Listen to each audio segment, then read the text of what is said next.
je suis maintenant source de vie.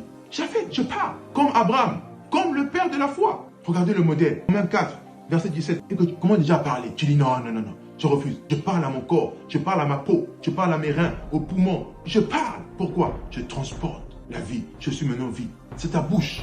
Je refuse la mort. J'interdis la mort dans mes seins. Tu dégages. Dans mon sein, je déclare la vie. Il y a des fibromes. Je mets la main, je parle. Oui, je suis vie. Romains 4, 17. La Bible dit, je t'ai établi père de plusieurs nations, qui fait vivre les morts et qui appelle ce qui n'existe pas à l'existence. Il a cru que Dieu fait vivre les morts. Dieu vivifie ce qui était mort et qui appelle à l'existence ce qui n'existait pas. Un kiss dans ton sein appelle un sein qui est sain. Non, il y a cause sur ta peau. Appelle une peau qui est saine, pure, propre. Abraham a cru qui? Le Dieu qui donne la vie, qui vivifie ce qui est mort. Oui. Qui appelle à l'existence ce qui ne voit pas. Physiquement, on ne voit pas la santé divine. Parle. C'est là. Parle. La Bible dit, on reconnaît que les mondes ont été créés par quoi? Par la parole. Ah oui, tu dois donc parler. Oui. Abraham l'a fait.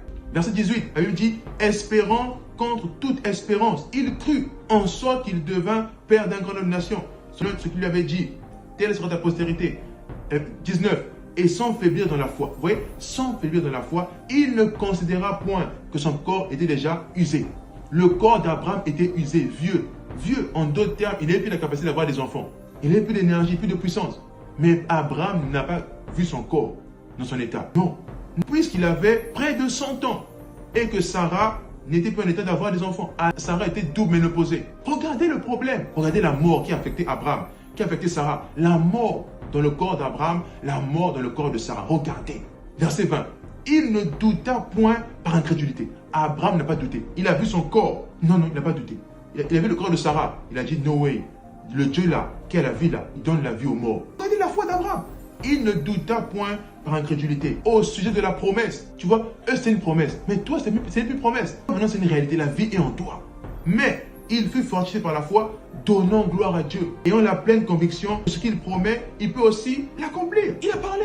Isaac, sors. On va avoir des enfants. Je parle à ma femme. Je parle à mon corps. C'est pas fini. Il louait Dieu. Donnait gloire à Dieu. Pourquoi? Isaac est déjà là. Arrête de regarder ton corps, ton environnement, les circonstances. Non. Parle la vie. Abraham avait 100 ans. Sarah, double ménopausée. Donc la mort affectait Sarah, la mort affectait Abraham.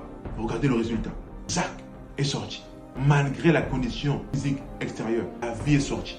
Toi maintenant, la vie est en toi, la vie est en moi. Je parle. Parle la vie. Parle la vie.